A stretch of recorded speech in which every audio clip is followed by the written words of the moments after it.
Astaghfirullah. Bismillahirrahmanirrahim. Assalamualaikum warahmatullahi wabarakatuh. Bismillah wassalatu wassalamu ala rasulillah wa ala alihi wa sahbihi wa mawalah wa la hawla wa la quwata illa billahi wa ba'du. Alhamdulillah, segala puja dan puji hanya milik Allah subhanahu wa ta'ala.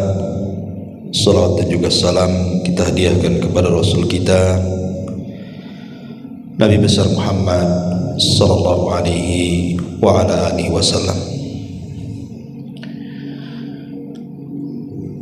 Hadirin dan hadirat yang dimuliakan Allah subhanahu wa ta'ala, sore ini karena biasa kita mengkaji kitab Umdatul Ahkam, dan sore hari karena temanya tematik, kita akan membahas tentang qurratu aini, penyejuk mata orang tua, yakni harapan orang tua itu ingin mendapatkan anak yang saleh.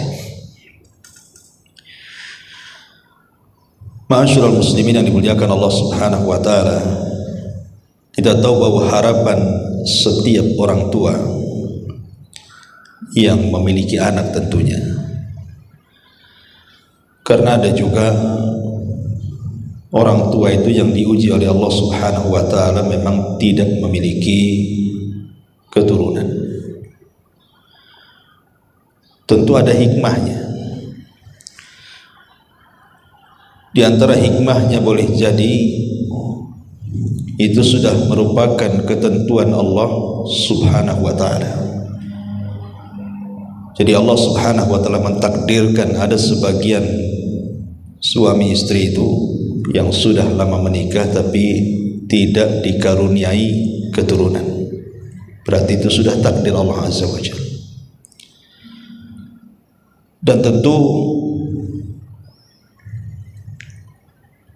ketika orang tua tidak diberikan keturunan, berarti itu ujian dari Allah subhanahu wa ta'ala. Boleh jadi Allah hendak melihat apakah hamba ini jujur dalam keimanannya kepada Allah, ataukah dusta keimanannya kepada Allah.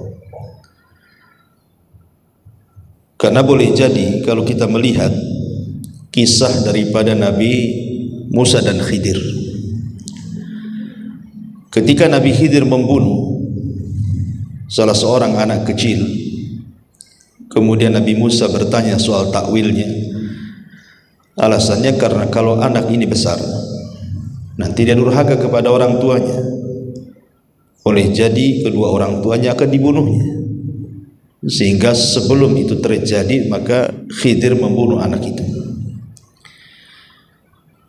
Dari sini juga diambil istinbat hukum, boleh jadi Allah subhanahu wa ta'ala tidak menjadikan orang tua itu memiliki keturunan, sebab kalau diberikan keturunan nanti justru anak itu menyengsarakan orang tuanya.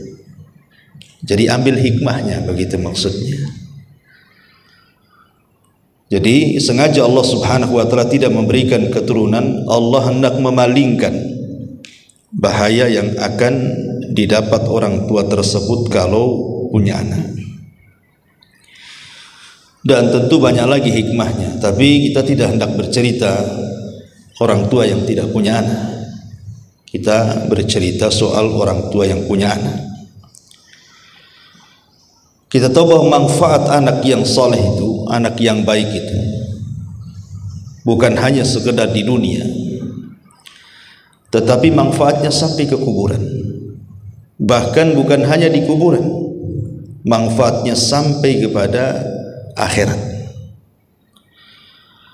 Di antara manfaat anak yang soleh itu di dunia, sebutkan oleh seorang ulama, di antaranya adalah perkataan Zainul Abidin. Zainul Abidin itu putra daripada Husain ibn Ali ibn Abi Thalib yang selamat dalam Karbala. Karena kita tahu bahwa seluruh keturunan Husain itu dibantai di Karbala kecuali satu orang, namanya Ali ibn Husain ibn Ali ibn Abi Thalib. Jadi siapapun yang menasabkan keturunan Nabi dari jalur Husain, maka dia harus melewati Zainul Abidin. Apa kata-kata beliau? Dia mengatakan min sa'adatir rajuli an yakuna lahu waladun yasta'idu bihi.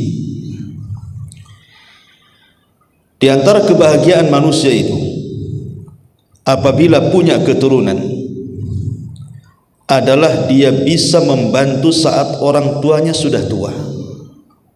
Kan harapan kita ini kadang-kadang orang tua, kalau apalagi kalau sudah sepuh gitu ya, sudah usia 60 tahun ke atas, itu kalau bisa anak-anak itu tidak jauh dari kita, ya menolong kita gitu ya. Setiap hajat dan kebutuhan kalau bisa anaklah yang kemudian sebagai pengganti merawat orang tuanya. Itu semua harapan orang tua seperti itu. Makanya banyak orang tua yang stres ketika sudah tua, anaknya justru tidak membantu dia. Justru anaknya menjadi anak durhaka gitu ya. Dan tidak mungkin anak itu membantu orang tua kecuali dia soleh.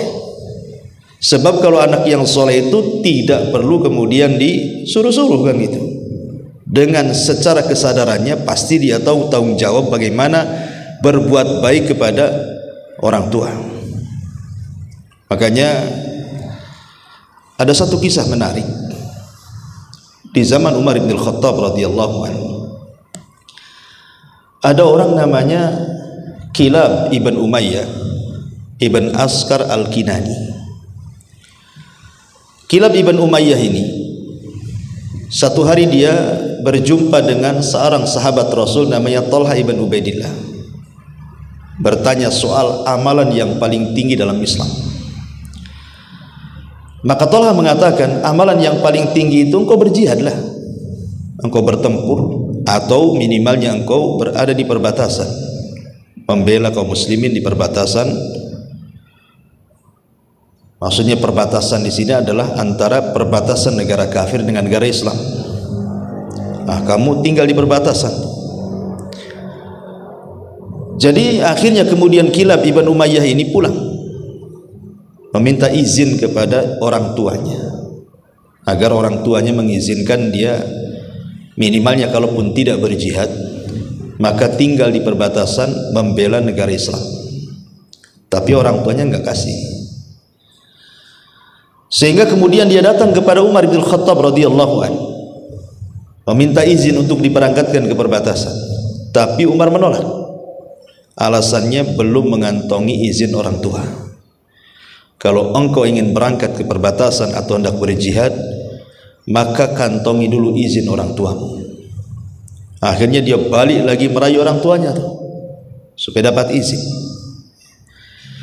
Setelah kemudian Kilab ibn Umayyah ini menangis di depan orang tuanya, meminta-minta, mengeluh-ngeluh supaya dapat izin. Akhirnya kasihan orang tuanya, diizinkan. Setelah diizinkan orang tuanya, Kilab ibn Umayyah datang kepada Amirul Mukminin dan mengatakan, ya Amirul Mukminin, orang tuaku sudah mengizinkannya. Sekarang berangkatkan. Maka diberangkatkanlah kemudian Kilab ibn Umayyah al-Kinani ini sehingga menjaga perbatasan kaum muslimin. Setelah kemudian hari berlalu, minggu berlalu, bulan berlalu, sampai tahun. Ayahnya kan sudah tua. Umayyah ibn Askar al-Kinani ini ayahnya sudah tua. Dan di masa itu tidak ada alat komunikasi seperti sekarang. Kalau rindu tinggal telepon, sehingga susah untuk menghubungi anaknya. Sehingga orang tuanya bisa menangis saja, setiap malam menangis saja, menahan kerinduan kepada Kilab itu, ingin berjumpa. Dan orang Arab kalau meluapkan sebuah kecintaan atau kerinduan, maka akan berkumandang syair. Jadi bersyair aja tiap malam tuh. Jadi karena terlampau dalam kerinduannya dan menangis setiap saat, dan bapaknya sudah tua, sampai kemudian tanpa terasa tangisan itu menjadikan kedua matanya buta. Jadi bapaknya buta gara-gara terus menangis, memikirkan kilab ini anaknya. Akhirnya ketika mungkin entah kenapa, kemudian syairnya yang tadinya bicara soal kerinduan kepada anaknya tiba-tiba menyasar kepada Umar dan mengatakan dalam syairnya, awas saja wahai Amirul Mukminin, kalau aku meninggal dan tidak diperjumpakan dengan kilab putraku, ku tuntut kau di hadapan Allah, katanya. Lah kawan-kawannya dengar, kok bisa menuntut Umar bin Khattab, bukankah dia sudah mengizinkan? Akhirnya dibawalah ke majelis Umar, kata teman-temannya, berkumandanglah kau syair, mudah-mudahan Amirul Mukminin mendengarnya. Akhirnya dia pun mengucapkan syair sampai kemudian mengucapkan, kalau seandainya Amirul Mukminin tidak mempertemukan aku dengan kilab, ku tuntut kau di hadapan Allah, katanya. Umar kaget kan itu, apa salah dia? Jadi Umar mengatakan kepada Umayyah, ya Umayyah, apa salahku, kenapa kau akan menuntut aku di hadapan Allah? Kata Umayyah, demi Allah, karena engkau sudah memisahkan aku dengan putraku kilab, katanya. Kata Umar, lah bukankah kau sudah kasih izin? Kau yang mengizinkannya, aku tidak salah kan itu. Tapi Umayyah, ya memang betul kau mengizinkannya, aku mengizinkan putraku kepada kilab, tetapi aku ini sudah tua dan aku sudah menjadi buta. Kalau seandainya aku meninggal dan aku tidak berjumpa dengan kilab, tetap kutuntut kau di hadapan Allah, katanya. Jadi Umar radhiyallahu anhu ketakutan kan itu. Akhirnya dia mengatakan, ya sudah, gini saja, tunggu kau beberapa hari di sini, aku akan utus seseorang untuk memanggil putramu kilab. Akhirnya Umar pun mengirim surat ke perbatasan agar kilab ini pulang, karena ayahnya sudah rindu dan sudah lama tidak berjumpa. Lah sebelum dipertemukan dengan ayahnya, Umar ini bertanya kepada kilab, karena melihat bagaimana ayahnya cinta dengan kilab, menunjukkan anak itu baik sama ayahnya kan. Kalau orang tua rindu senang dengan anaknya, berarti memang anaknya baik sama orang tuanya. Kalau anak jahat tuh mana mungkin orang tuanya rindu kan itu ya. Yang ada kalau tahu kau akan jahat, ku cekik kau udah bayi-bayi itu kan. Biar gak kurang ajar kan itu ya, kalau memang orang tuanya tidak suka dengan anaknya. Jadi Umar bin Khattab radhiyallahu anhu mengatakan kepada kilab ini, belum lagi dipertemukan, dia mengatakan, ya kilab, macam mana birruka biwalidaika, berbuat baikmu dengan orang tuamu itu macam mana? Coba terangkan kepadaku, seperti apa? Maka Kilab ibn Umayyah mengatakan, demi Allah wahai Amirul Mukminin, setiap orang tuaku menginginkan sesuatu, sebelum dia memerintahkan aku sudah laksanakan, dan setiap orang tuaku melarang sesuatu, sebelum dia mengucapkan sudah kutinggalkan. Kata Amirul Mukminin, ajib, katanya, luar biasa, zid, kalau gitu tambah lagi, apa lagi? Kemudian kata Kilab, kebiasaanku tiap malam wahai Amirul Mukminin, sepertiga malam biasanya aku bangun, kemudian aku menuju penangkaran unta, kemudian aku memerah susu unta tengah malam. Tetapi sebelum aku perah, sengaja aku ikat dulu unta itu, kemudian ku bersihkan dulu, kemudian setelah mendekati subuh aku akan mengambil air dari sumur, kemudian ku dinginkan tete unta tersebut, baru aku perah sehingga airnya tidak terlalu panas dan menjadi dingin karena direndam dengan air sumur. Baru setelah aku melihat orang tuaku melaksanakan sholat fajar, aku serahkan air susu itu untuk sarapan pagi kedua orang tuaku. Maka Umar pun terdiam dan tergeleng-geleng kepala. Sampai seperti itu kau menyediakan susu untuk orang tuamu, ya Kilab? Ya, kata Kilab. bahkan ada yang lebih hebat dibandingkan itu. Tapi saya tidak mungkin bercerita banyak, katanya. Jadi Umar bin Khattab radhiyallahu mengatakan kepada Kilab, ya sudah gini saja, bisa nggak ke malam ini buatkan air susu seperti kau buatkan untuk ayahmu, katanya. Persis seperti kau buat untuk ayahmu, buatkan susu untukku, katanya. Akhirnya malam itu disiapkan unta bunting, ya kemudian ya unta yang bisa diperah gitu ya. Maka Kilab pun kemudian melakukan hal yang sama, memerah air susu sebagaimana dia memerah untuk ayahnya. Setelah pamannya dapat satu bejana, kemudian datang dan diserahkan kepada Amirul Mukminin. Tapi tujuan Amirul Mukminin bukan untuk diminum dia, tapi ada tujuan lain. Jadi Umar bin Khattab radhiyallahu mengatakan, tunggulah kau Kilab di sini, tunggu kau di sini, jangan kemana-mana. Kemudian Umar menemui ayahnya di tenda lain dengan membawa air susu yang diperahkan Kilab itu. Kemudian setelah berjumpa dengan ayahnya Kilab, Umayyah ibn Askar al-Kinani ini, kata Umar bin Khattab radhiyallahu anhu, ya Umayyah, kalau seandainya kau meminta sesuatu kepada Allah, kira-kira cita-cita terbesarmu apa? Maka kata Umayyah, sebelum kematianku aku hanya ingin memeluk putraku Kilab, gitu. Kata Umar bin Khattab radhiyallahu anhu, kalau gitu minumlah air susu ini. Kata Umayyah, aku tidak berhajat dengan air susu, aku hanya ingin berjumpa dengan anakku. Kata Umar, minum. Kata Umayyah, tidak, aku tidak berhajat dengan minuman ini. Kata Umar, minum sampai 3 kali. Akhirnya Umar bersumpah atas nama Allah, wallahi isyrab, demi Allah minum. Dipaksa minum, kan itu. Akhirnya kemudian Umayyah ketika di tangannya ada bejana isinya susu, tiba-tiba dia menangis dan mengatakan, wallahi inilah ajidu raihatal Kilab, demi Allah aku sudah mencium bau Kilab, bau anak. Di mana dia, katanya gitu. Aku sudah mencium anakku dalam susu ini, gitu. Di mana anak? Karena rasanya persis seperti yang dibuat anaknya, kan itu ya. Maka kata Amirul Mukminin, Kilab, ta'al, kemari. Akhirnya Kilab pun dipanggil oleh Umar. Karena ayahnya buta, masih tidak percaya. Diraba-rabalah mukanya, badannya, betul tak anaknya, gitu ya.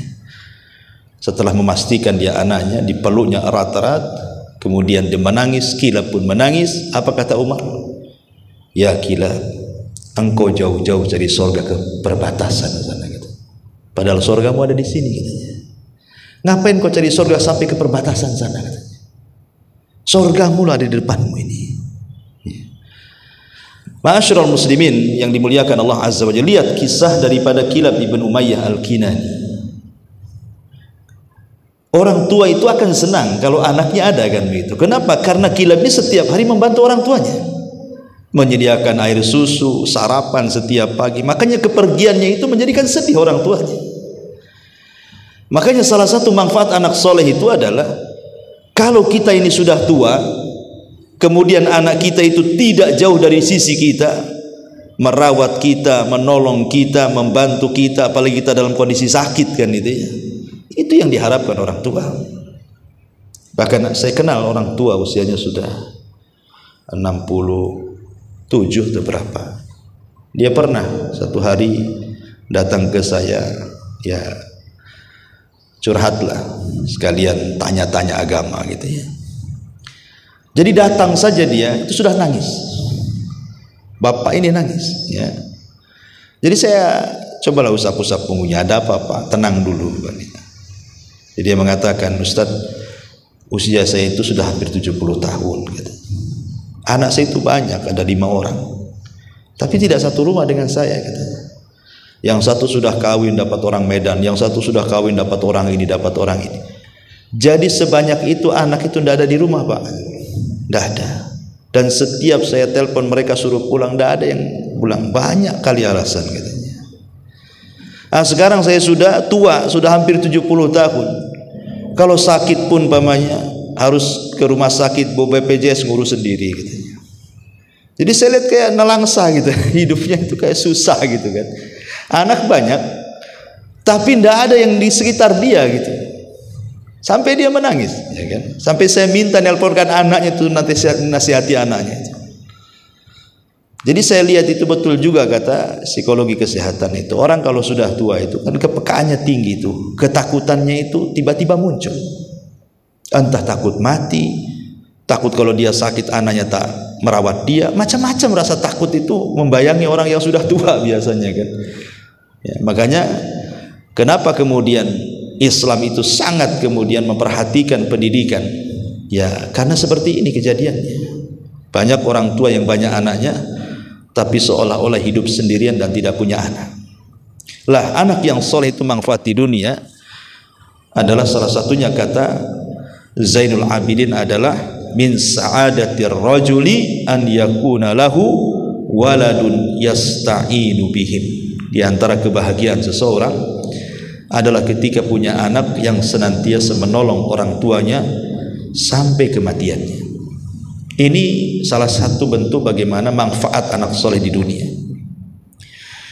Adapun manfaat anak soleh dalam kuburan tentu jelas. Seperti hadis Nabi SAW, hadis yang dikeluarkan oleh yang diriwayatkan oleh Anas bin Malik radhiyallahu an dan dinyatakan sahih oleh Syekh Nasiruddin Al-Albani rahimahullahu taala. Kata Rasul, sab'un yajri lil abdi, sab'un yajri lil abdi ajruhunna wa huwa fi qabrihi ba'da mautihi. Ada 7 amalan yang mengalir pahalanya bagi seorang hamba yang sudah meninggal dunia dan akan terus mengalir sampai ke kuburannya. Yang 7 perkara itu adalah man 'allama ilman, satu barang siapa yang mengajarkan ilmu, au qarra nahran, yang kedua atau yang mengalirkan sungai untuk keperluan manusia, yang ketiga au hafara bi'ran, yang menggali sumur untuk kepentingan manusia juga, au gharasa nakhlan, atau yang menanam kurma, au bana masjidan, atau yang membangun masjid, au warratha mushafan, atau yang menginfakkan, mewariskan, mewakafkan mushaf, au taraka waladan yastaghfiru lahu ba'da mautihi, atau meninggalkan anak yang soleh yang senantiasa mendoakan ampun untuk kedua orang tua setelah kematiannya. Ini diantara dalil bahwa anak soleh itu juga akan mempengaruhi kepada orang tua setelah kematiannya. Karena Rasul yang mengatakan 7 amalan yang mengalir pada seseorang pahalanya sampai ke kuburannya, salah satunya adalah anak soleh yang memintakan ampun akan kesalahan kedua orang tuanya. Artinya kalau seandainya kita tahu bahwa kondisi kuburan itu kan tidak bisa kita bayangkan, akan merasakan panas yang luar biasa gitu ya kalau mendapatkan adab kubur dan siksa-siksa. Maka yang bisa meringankan itu semua adalah doa anak yang soleh kepada orang tuanya. Dan doa yang paling diharapkan orang tua dalam kubur itu 2. Pertama, istighfar, memintakan ampun akan dosa-dosanya. Yang kedua, meminta kepada Allah agar dimantapkan jawabannya. Jadi kalau mendoakan orang tua yang sudah meninggal, 2 kalimat yang paling penting, Allahumma gfir lahu, Allahumma tsabbithu. Ya Allah, ampuni dosanya, ya Allah tetapkan jawabannya. Itu yang paling dianjurkan para ulama. Ya selebihnya terserah, mau mendoakan mudah-mudahan Allah luaskan kuburnya, Allah angkat derajatnya, Allah mudahkan hisabnya, macam-macam doa. Tapi 2 perkara itu yang jangan ditinggalkan. Mintakan ampun akan dosa-dosanya, yang kedua minta kepada Allah supaya ditetapkan jawabannya. Ma'asyiral muslimin yang dimuliakan Allah Azza wa Jalla, ini pengaruh dalam kuburnya. Kemudian yang ketiga, pengaruh di akhirat. Jadi anak yang soleh itu akan membawa pengaruh di akhirat. Seperti ketika Nabi SAW bicara soal anak perempuan, Kata Nabi sallallahu alaihi wasallam, man ubtuliya min hadhil banati bi syai'in kunna lahu sitran minan nar. Sesiapa yang diuji dengan kehadiran anak perempuan, maka anak itu akan menjadi tameng baginya pada hari kiamat. Karena merawat anak perempuan beda dengan merawat anak laki-laki, harus ekstra gitu ya, betul-betul harus dijaga betul anak perempuan itu. Karena sekali kemudian gagal merawat anak perempuan, maka akan selamanya gagal. Kalau anak laki-laki ya yang penting dibesarkan, dididik kan itu. Anak perempuan kan harus dijaga ya, kemana-mana harus pakai mahram ya kan, safar harus ditemani, kemudian harus terus menjaga aurat dia, macam-macam anak perempuan itu. Jadi makanya kenapa kemudian pahalanya besar yang punya anak perempuan itu. Bahkan dalam hadis Rasul mengatakan, man ala jariyataini hatta tablugha jaa yaumal qiyamati ana wa huwa wa dhamma bi asabihi. Sesiapa yang menanggung nafkah dua anak perempuan sampai dia balik, maka pada hari kiamat antara saya dan dia seperti ini. Maksudnya sambil merapatkan jari tengah dengan telunjuknya seperti ini. Aku dan dia, kata Rasul, seperti ini. Siapa yang mendidik anak perempuan dengan baik sampai dia balik ya.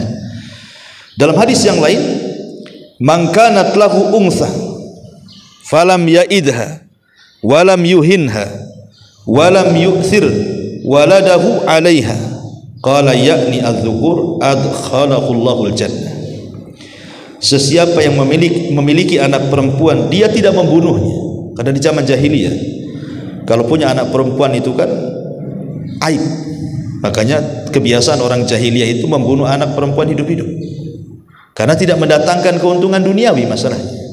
Makanya mereka membunuh anak perempuan hidup-hidup itu di zaman jahiliyah. Jadi kalau punya anak perempuan itu kayaknya marah gitu ya. Makanya Allah gambarkan dalam Al-Quran itu, wa idza busyira ahadukum bil untha dhalla wajhuhu muswadda wa huwa kadhib. Apabila dihabar gembirakan kelahiran anak perempuan, maka marah mereka, dan mereka pun membunuh anak itu dengan cara mengubur hidup-hidup. Makanya kata Rasulullah, sesiapa yang memiliki anak perempuan, dia tidak membunuhnya dengan dikubur hidup-hidup, tidak menghinanya dengan terus memuliakannya, dan tidak lebih mengunggulkan anak laki-laki daripadanya. Maksudnya harus adil, anak perempuan laki-laki sama saja. Maka Allah akan memasukkan dia ke dalam surga. Menunjukkan di sini apa? Islam itu mengangkat derajat wanita ya. Dalam hadis yang lain juga, man kunna lahu thalathatu banat fa sabara alaihin wa at'amahunna wa saqahunna wa kasahunna min jiddatihi kunna lahu hijaban minan nar yaumal qiyamah. Sesiapa yang memiliki 3 anak perempuan, lalu dia bersabar, memberi makan, memberi minum, memberi pakaian dari hasil usaha kerasnya, maka semua akan menjadi tameng dia pada hari kiamat. Dan banyak lagi hadis-hadis tentang keutamaan merawat anak perempuan ya. Dari sini kita tahu bahwa anak yang baik, anak yang soleh, mau laki-laki mau perempuan, kalau kita didik dengan baik itu, maka pahalanya besar sekali. Saya akan contohkan saja. Kalau seandainya kita berhasil karena didikan kita ya, umpamanya anak laki-laki yang kita didik itu sampai bisa hafal Quran, mungkin bukan kita yang menjadikan dia hafal Quran, mungkin kita sekolahkan, kita pesantrenkan, kita arahkan dia menjadi para penghafal Quran kan itu, sampai betul-betul anak itu hafal Quran. Maka ulama itu sampai memberikan beberapa keterangan nih. Yang pertama, jadi anak yang menghafal Quran itu kelak pada hari kiamat itu akan memberikan mahkota kepada orang tuanya. Disebutkan dalam hadis yang dikeluarkan Imam Hakim dalam Mustadraknya dan dihasankan oleh Syekh Albani, man qara'a al-Qur'ana wa ta'allamahu wa amila bihi albasa yaumal qiyamati tajan min nuri dhawuhu mithlu dhaw'is syamsi wa yuqsa walidayhi hullatani la taqumu biha la taqumu bihimad dunya fayaqulani bima kusina hadza fayuqalu bi ahdi waladikumal Qur'an. Kata Nabi SAW, barang siapa yang membaca Al-Quran, mempelajarinya, mengamalkannya, kelak pada hari kiamat akan dikenakan mahkota dari cahaya yang sinar kemilauannya seperti cahaya matahari. Dan bagi kedua orang tuanya masing-masing dikenakan untuknya pakaian kebesaran yang tidak bisa dinilai dengan dunia. Tiba-tiba kedua orang tuanya mengatakan, ya Allah, kenapa kau pakaikan pakaian ini untuk kami, padahal kami tidak beramal dengan amalan yang tinggi? Maka Allah Subhanahu wa ta'ala menjawab, karena anak kalian berdua belajar dan menghafal Quran. Lihat, Allah Subhanahu wa ta'ala mengatakan, karena engkau punya anak, kau arahkan kepada Quran sampai dihafal Quran. Nah, sekarang kupakaikan kau pakaian yang nilainya tidak sebanding dengan dunia, sampai orang tuanya bingung gitu kan. Aku tidak pernah beramal soleh, kok bisa mendapatkan pakaian seindah ini? Maka Allah Subhanahu wa ta'ala mengatakan, bi akhdi waladikumal Quran, karena engkau sudah mengarahkan anakmu menjadi penghafal Quran. Menunjukkan apa? Anak itu akan manfaat pada hari kiamat kan itu. Kemudian yang kedua, juga disebutkan oleh para ulama, termasuk juga ilmu yang bermanfaat dan amal jariah yang tidak terputus. Jadi kalau seandainya kita ini punya anak, kemudian kita didik ke agama sampai akhirnya, tidak mesti harus jadi ustaz. Boleh jadi dia anak yang soleh, anak yang taat, sholat kan itu, al-amru bil ma'ruf wan nahyu anil munkar. Maka anak yang seperti ini pahalanya akan mengalir, walaupun tanpa dia hadiahkan anak itu pahalanya untuk orang tua, dengan sendirinya mengalir. Jadi kalau anak itu sholat, maka dengan sendirinya pahala sholatnya mengalir kepada orang tuanya. Kalau anak itu baca Quran, dengan sendirinya pahala baca Quran mengalir kepada orang tuanya. Dengan anak ini berzikir, dengan anak ini beribadah, mengalir dengan sendirinya kepada orang tuanya nanti pada hari kiamat. Karena ini masuk pada keumuman hadis Nabi SAW, idza mata ibnu Adam inqata amaluhu illa min thalathin, shadaqatin jariyah aw ilmin yuntafa'u bihi aw waladin salihin yad'ulahu. Jadi apabila anak Adam meninggal dunia, maka terputuslah amalannya kecuali tiga perkara. Tiga perkara tidak akan terputus. Pertama, sedekah yang mengalir. Makanya ketika para ulama membahas tentang amalan yang paling baik untuk orang yang sudah meninggal, maksudnya dari orang hidup untuk orang yang meninggal, itu kan disebutkan sampai 15 sampai 20 poin itu. Ya. Tetapi kesimpulannya, kata Syekhul Islam Ibn Taimiyah rahimahullahu taala, dari semua amalan yang disebutkan para ulama yang bermanfaat untuk orang mati itu, yang tidak ada khilaf. Tidak ada khilaf ya. Di mana semua ulama sepakat, mau Syafi'i, mau Maliki, Hambali, kemudian juga Hanafi, cuma dua yang kalau kita lakukan untuk orang mati dipastikan sampai. Kalau yang lainnya diperselisihkan. Apa itu? Pertama doa, yang kedua sedekah. Cuma dua. Ini nggak ada khilaf ulama. Kalau kita berdoa kepada Allah supaya orang tua kita diselamatkan, pasti sampai. Kita berdoa agar orang tua kita diampuni dosanya, pasti sampai. Atau kalau kita sedekahkan, kita punya uang, datang ke masjid, ini sedekah untuk orang tua. Kita datang ke pesantren, ini sedekah orang tua. Kita datang ke panti asuhan, ini sedekah, pasti sampai. Ini yang tidak ada khilaf ulama. Adapun yang lain banyak kali khilaf, seperti haji orang tua, korban untuk orang tua, baca Quran untuk orang tua, itu masalah khilaf semua, panjang pembahasannya ya. Tapi khusus dua perkara tidak ada khilaf. Makanya kalau kita ini ingin yang jelas-jelas saja gitu maksudnya ya, supaya sampai pahala kita, inilah dua perkara, berdoa kemudian sedekah. Karena di sini Nabi SAW mengatakan apa? Shadaqatin jariyah, sedekah yang mengalir, au ilmin yuntafa'u bi, ataupun ilmu yang bermanfaat. Di mana ketika kedua orang tuanya masih hidup, orang tuanya lah yang mengarahkan anaknya sampai akhirnya anak itu paham sholat, paham baca Quran, paham macam-macam ya. Walaupun tidak dia yang mengajarkan, tapi kan dia yang mengarahkan ke pesantren, ke sekolah gitu kan. Secara tidak langsung yang menjadikan anak itu cerdas adalah orang tuanya. Lah sebab itulah orang tuanya dapat bagian amal solehnya anaknya. Apalagi kemudian yang ketiga, awaladin salihin yad'ulahu, ataupun anak yang soleh yang mendoakan. Ini yang kedua. Yang ketiga, anak itu akan jadi syafaat.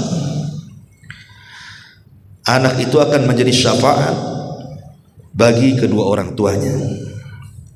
Jadi menjadi syafaat bagi kedua orang tuanya. Maksudnya syafaat di sini bukan hanya syafaat anak yang soleh saja menolong orang tuanya gitu kan, tapi amalan anaknya juga bisa menjadi syafaat bagi orang tuanya. Jadi umpamanya Nabi mengatakan iqra'ul Quran fa innahu ya'ti yaumal qiyamah syafi'an li ashabihi. Bacalah Al-Quran, karena Quran itu kelak akan menjadi syafaat bagi para pelakunya. Jadi kalau kita yang mengajarkan anak itu Al-Quran, minimalnya Al-Fatihah lah ya. Jangan sampai kemudian surah Al-Fatihah itu guru TK pula yang ngajari anak kita. Kalau bisa kita yang ngajar Al-Fatihah, karena Al-Fatihah itu akan dibaca pada setiap sholat masalahnya. Kalau Quran yang lain kan kadang dibaca kadang tidak, tapi kalau Al-Fatihah kan wajib dibaca minimalnya 17 kali sehari. Kalau bisa Al-Fatihah kita lah yang ngajari, jangan orang lain gitu, supaya jelas gitu ya amalan itu mengalir. Jadi kalau seandainya karena lantaran bimbingan kita anak itu kemudian jadi gemar membaca Al-Quran, dan Al-Quran itu akhirnya menjadi syafaat bagi anaknya, kata para ulama, Al-Quran yang dibaca anak kita juga akan menjadi syafaat bagi kita yang mengajarkannya. Jadi bukan hanya kepada pembacanya saja, tapi juga akan menjadi syafaat bagi yang mengajarkannya awal-awal. Kalau kita yang mengajarkannya, kita dapat juga. Nah, gitu maksudnya. Ya, jadi amalan anak soleh juga akan ada pengaruhnya kepada kedua orang tuanya. Ya, dan banyak lagi. Ya, intinya bahwa manfaat anak soleh itu nampak di dunia, nampak di kuburan, dan akan nampak di akhirat. Lalu pertanyaannya, ya, bagaimana caranya gitu ya? Kita ini mendidik anak itu supaya menjadi anak yang soleh, terutama yang sudah terlanjur, yang mungkin tidak pernah mendidik anak itu, mungkin setelah anak itu besar baru orang tuanya hijrah, kemudian pengen anaknya baik, tapi kadang sudah terbentuk jahat, susahlah menjadikan anak itu baik. Bahkan ada keluhan-keluhan itu ke saya itu, Ustaz, aduh saya ini kalau nyuruh anak saya sekarang udah SMP kelas 1 katanya, kalau nyuruh sholat subuh itu udah kayak perang dunia kedua itu katanya, nggak bisa itu, perang dulu sama anak itu katanya. Kadang-kadang kita pula dimaki orang tua, dimaki anak gitu, gara-gara nyuruh sholat aja harus perang, nanti ujung-ujungnya dia pula maki kita orang tuanya. Ini kan ujian gitu ya, karena memang sudah salah didik dari awal. Sebab kalau sudah dari awal salah didik ya seperti ini jadinya. Tapi kalau seandainya dari kecil kita didik, diarahkan, insya Allah nggak akan terjadi seperti ini. Biasanya kejadian-kejadian seperti ini sudah nakal, sudah terbentuk nakalnya, mau merubah itu yang sulit tuh biasanya. Makanya para ulama memberikan tipsnya semacam kunci ya, bagaimana caranya merubah anak yang sudah nakal itu.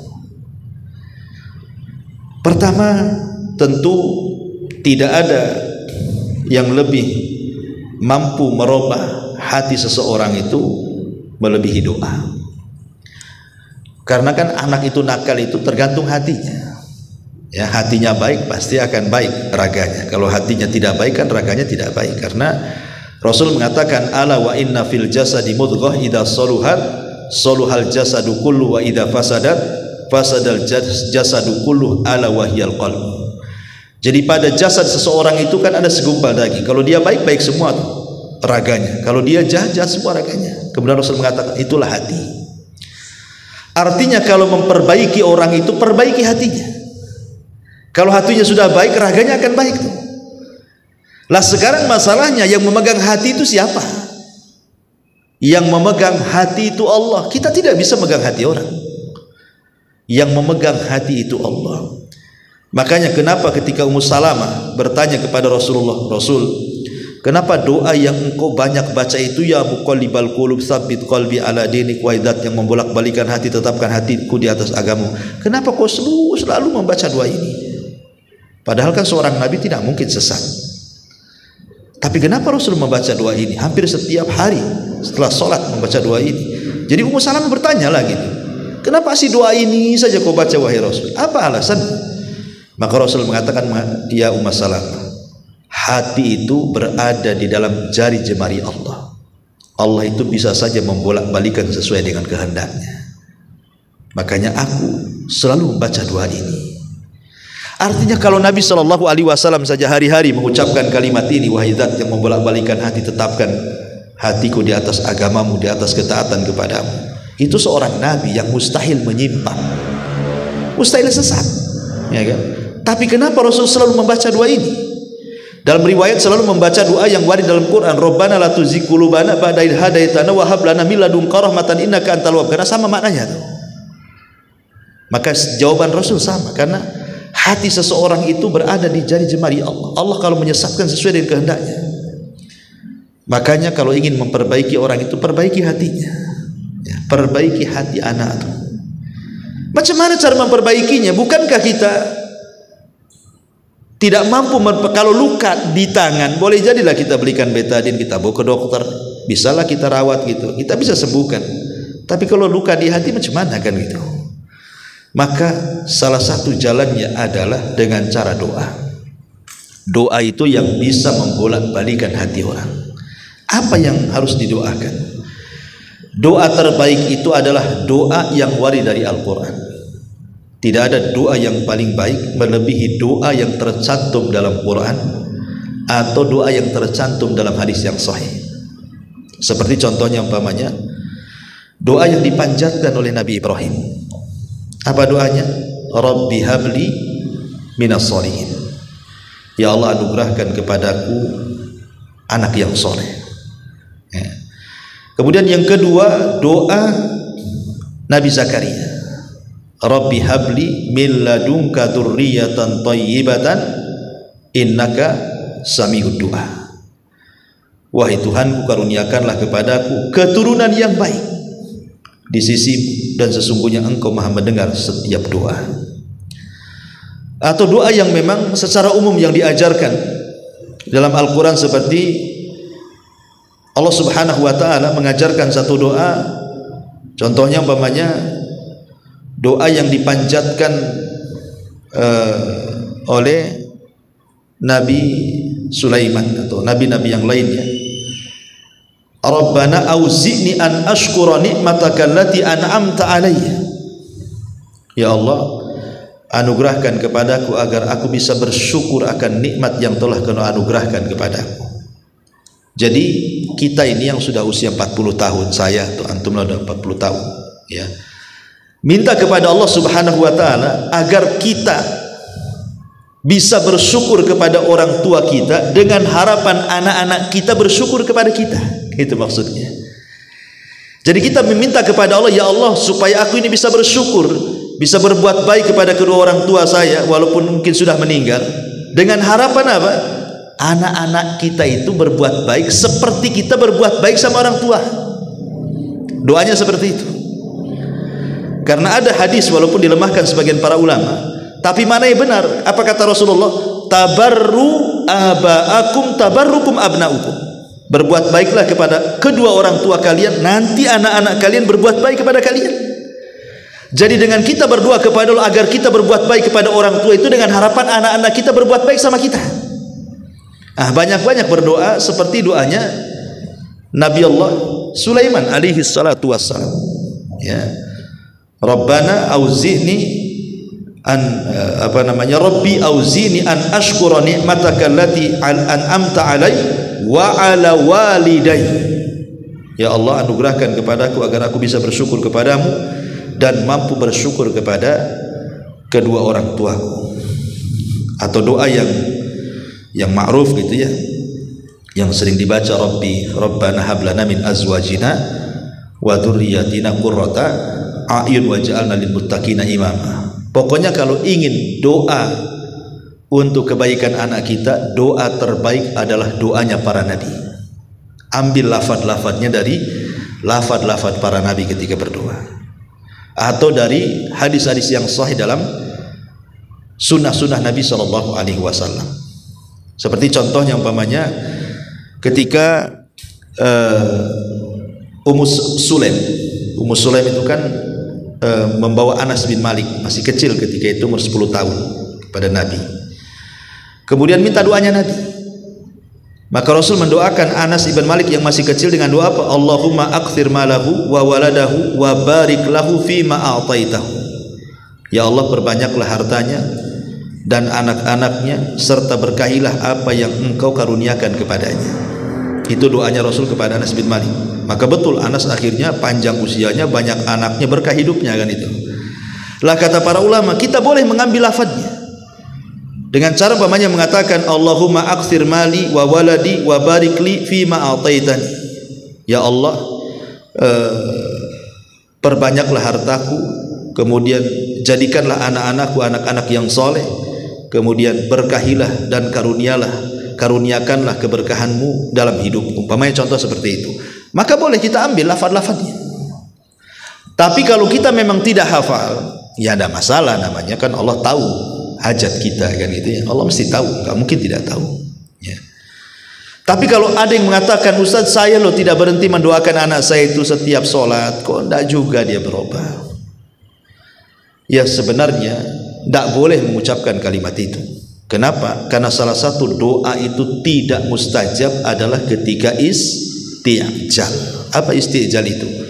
Mengatakan saya sudah berdoa, kok nggak dikabul-kabulkan. Itu justru tidak dikabulkan, itu namanya istijal. Istijal itu mengatakan aku sudah berdoa, kenapa tidak dikabulkan? Itulah kalimat istijal namanya.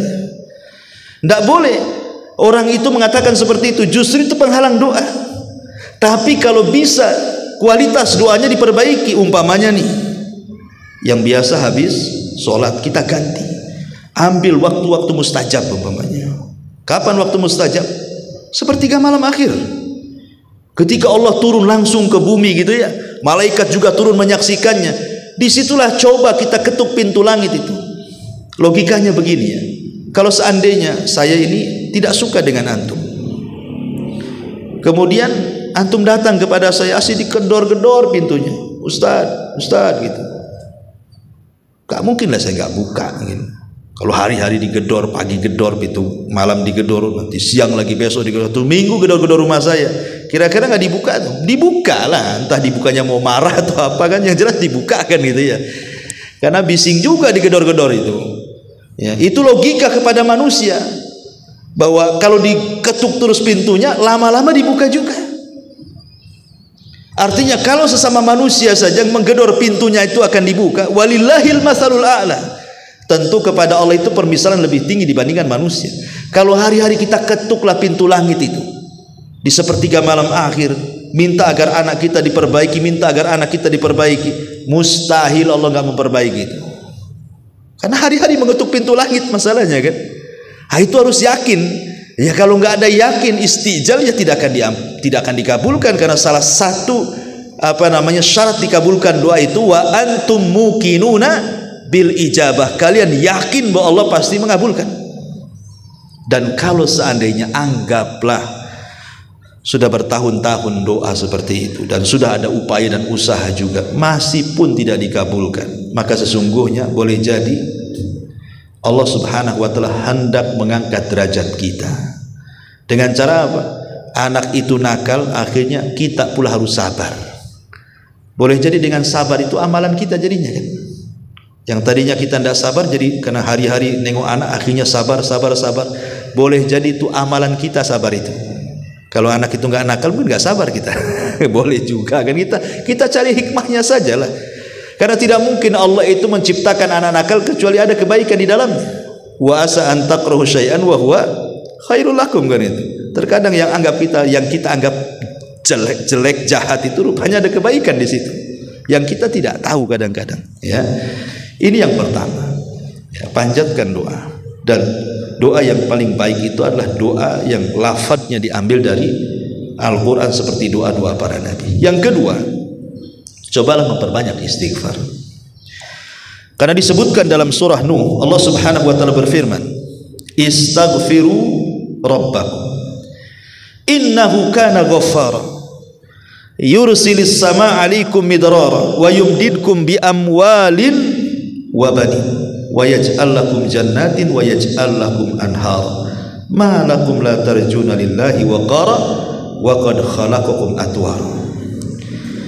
Allah mengatakan, maka aku katakan, perbanyaklah istighfar kepada Rabb kalian, karena Dia Zat yang Maha Pengampun setiap dosa.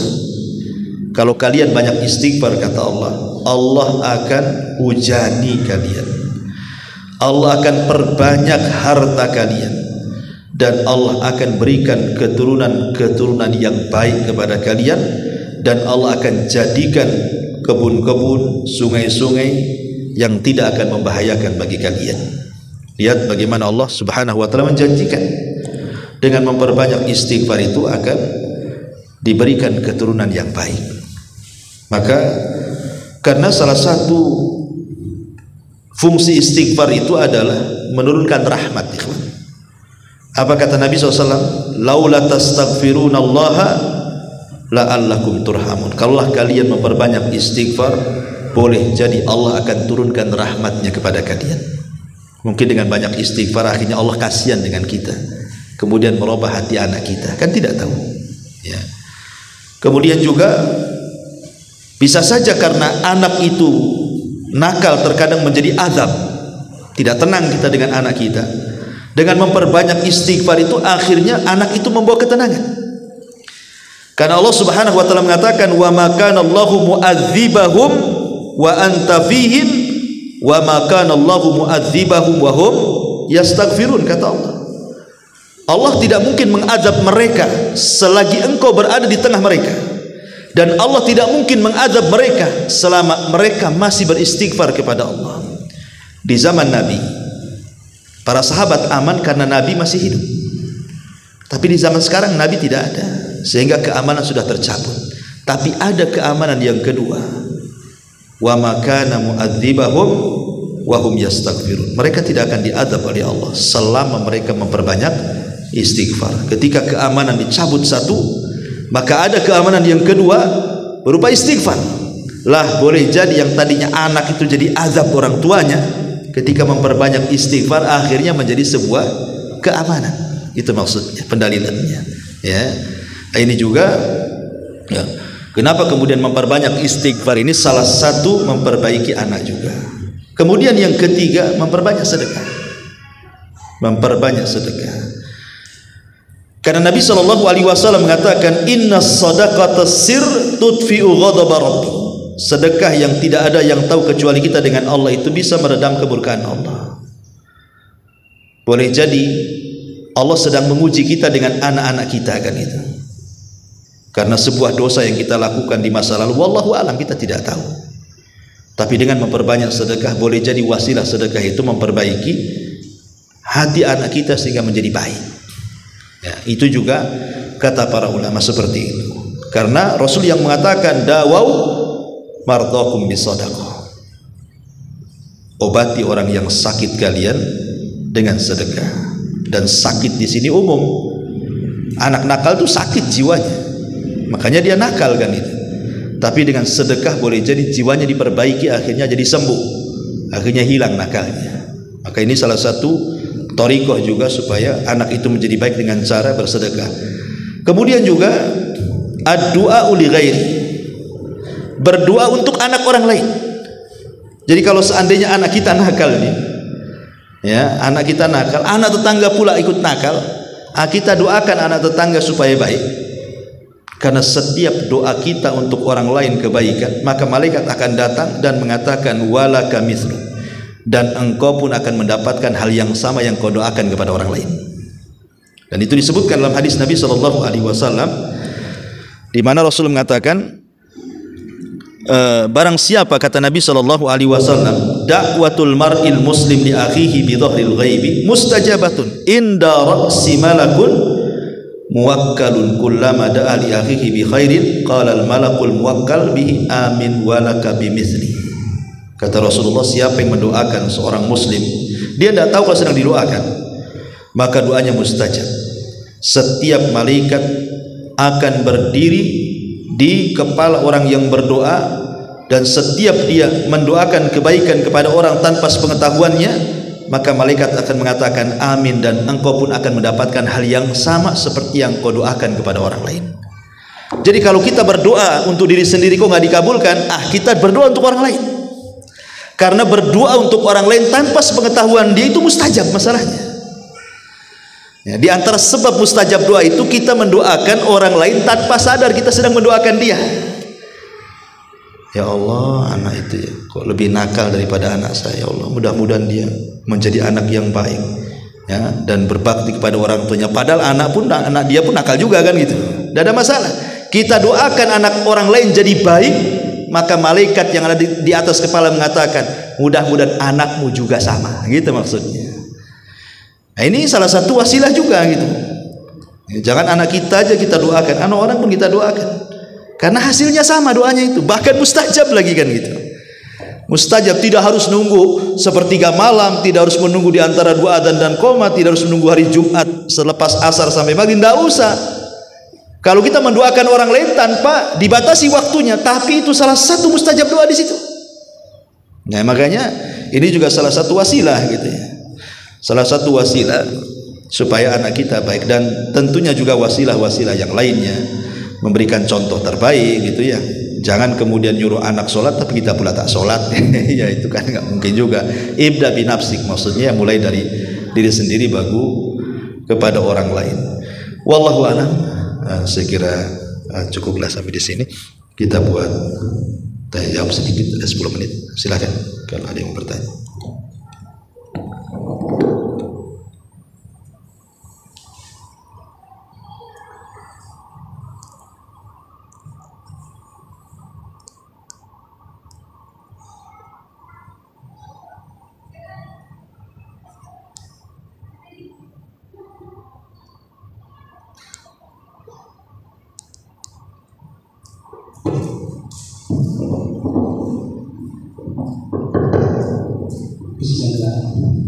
Assalamualaikum Ustaz. Waalaikumsalam. Terima kasih banyak atas waktunya.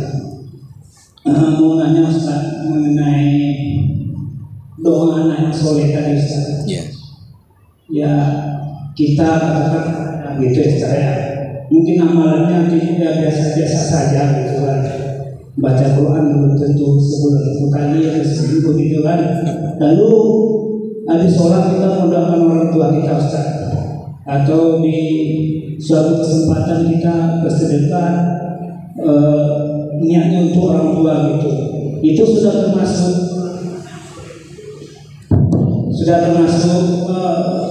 doa anak soleh kan Ustaz? Begitu aja Ustaz. Ya, alhamdulillah. Sebenarnya setiap amal baik dari anak untuk orang tua itu pasti akan sampai, apalagi dua perkara tadi, doa dan sedekah.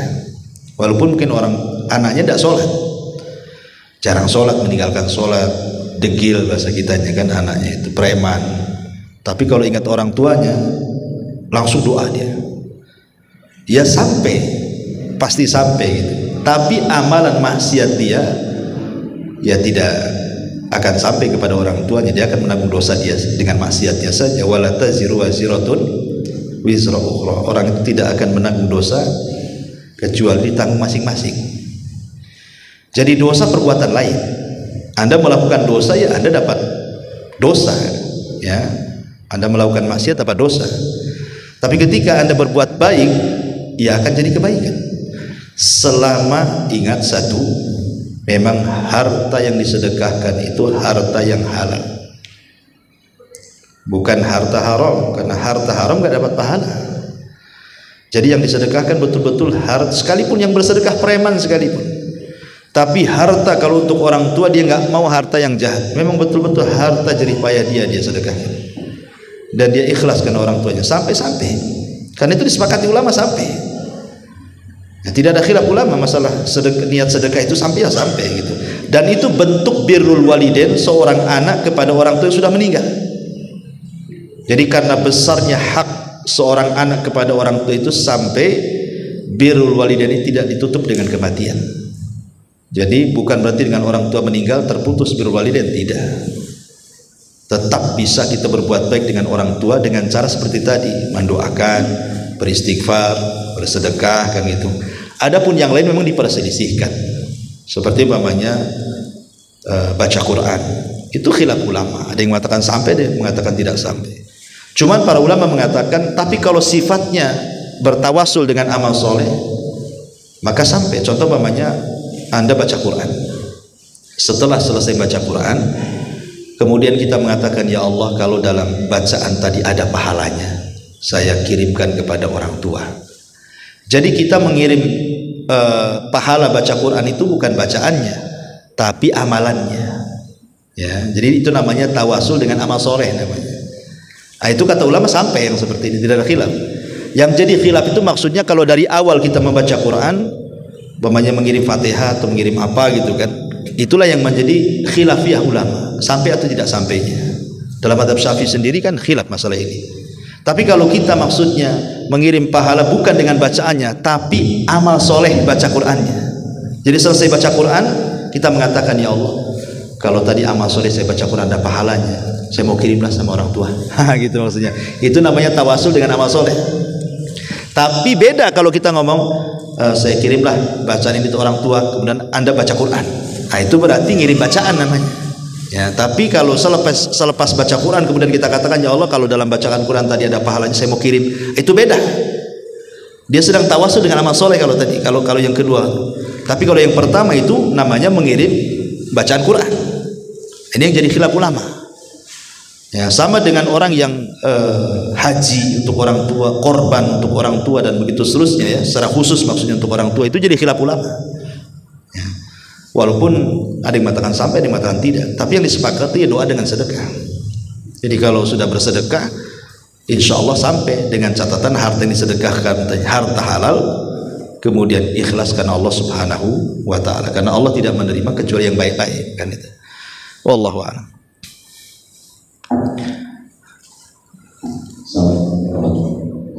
Waalaikumsalam. Terima kasih Pak Ustaz. Mungkin yang ingin saya tanyakan begini Pak Ustaz. Anak itu seperti tadi dari bayi, besar dan dewasa, itu kan secara syariat, secara syariat itu tanda kutip dibiayai oleh orang tua tadi.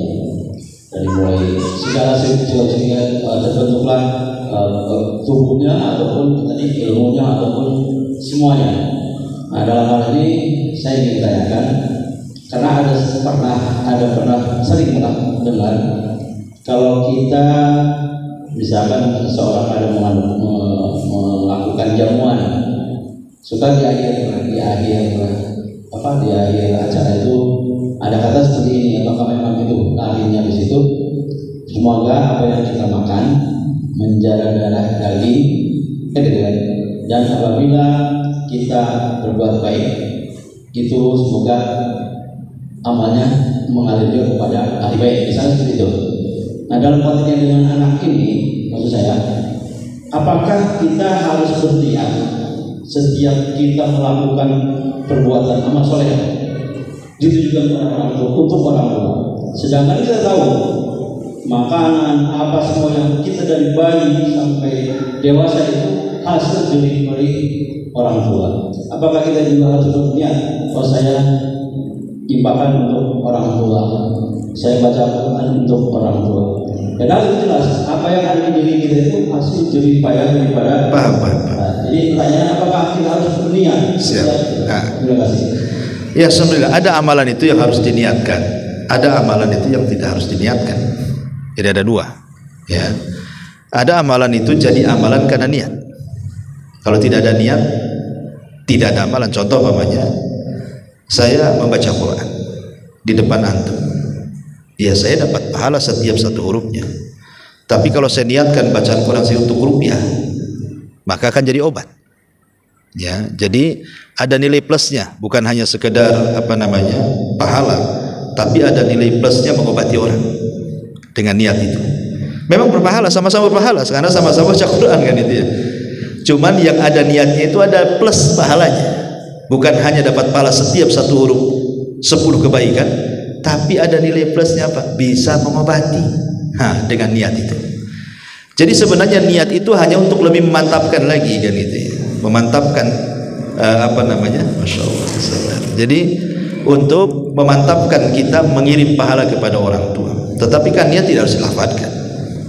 Niat itu cukup dalam hati saja kan, supaya dibedakan mana amalan untuk pribadi, mana amalan untuk orang tua. Tetapi sebenarnya secara umum apapun yang dilakukan anak itu pasti akan sampai kepada orang tua, karena Rasul yang mengatakan sesungguhnya engkau itu bagian daripada usaha orang tuamu. Kan begitu, sesungguhnya engkau itu bagian usaha orang tuamu. Adanya kamu itu karena adanya orang tua gitu maksudnya. Kalau nggak ada orang tua nggak ada kamu. Cuman kan masalahnya ada orang tua itu yang hanya bisa mengadakan tanpa membesarkan. Pemain sudah melahirkan malah dikasih pula anaknya ke orang. Kan hanya melahirkan saja kan. Tapi semua jerih payahnya orang lain yang mendidik dia sampai jadi besar. Walaupun demikian tetap anak tidak bisa menandingi kebaikan orang tua. Hanya sekedar melahirkan saja sudah orang tua itu sudah kebaikannya besar gitu ya. Tidak bisa dibandingi. Walaupun hanya melahirkan, habis itu kita diserahkan ke panti asuhan umpamanya, tetap kita tidak bisa menandingi kebaikan orang tua walaupun hanya sekedar melahirkan kan itu ya. Sampai Ibnu Umar mengatakan apa? Walaupun satu nafas ibumu melahirkan kamu itu tidak bisa ditandingi kebaikannya. Makanya kadang-kadang anak ini kan aneh gitu, sakit hati dengan orang tuanya dengan mengatakan apa? Aku ini dibuang dari kecil, ngapain saya berbuat baik sama orang tua? Kan ada bahasa-bahasa seperti itu kan. Dia tidak paham dengan melahirkan saja kebaikan itu nggak bisa ditandingi. Kok bisa mengatakan seperti itu? Dengan semata-mata melahirkan nggak bisa ditandingi kebaikannya. Kok dia bisa sakit hati? Karena kebaikan anak kepada orang tua itu bukan sistem barter. Kalau dia baik saya baik, kalau dia jahat saya jahat. Bukan begitu. Kebaikan anak kepada orang tua itu tetap berbuat baik walaupun orang tua jahat. Karena ini perintah Allah, bukan soal dia baik atau tidak. Itu harus ditanamkan supaya anak itu jangan durhaka gitu maksudnya. Terserah orang tua saya mau buang saya, mau apa terserah, tapi Allah perintahkan saya berbuat baik. Gitu maksudnya. Prinsipnya harus dipegang di situ supaya jangan durhaka anak. Ya intinya kembali ke pertanyaan tadi. Jadi ada yang memang diperlukan niat hanya sebagai takkid penguat saja. Amalan ini untuk orang tua gitu ya. Supaya orang yang menerima sedekah itu juga mendoakan orang tuanya. Tapi kalau disedekah saja nanti yang didoakan bapak aja yang sedekah kan itu ya. Supaya ada penguat gitu ya bahwa ini sedekah untuk orang tuanya. Jadi kalau saya kemudian mendoakan juga saya doakan libatkan bapak yang nyumbang plus orang tua bapak. Nanti kalau nggak ada niat kan nggak tahu. Walaupun secara otomatis pahala akan sampai. Tapi kalau dengan niat itu ada tambahan plus tadi ya. Wallahu a'lam. Saya harus bantu aja juga. Subhanallah.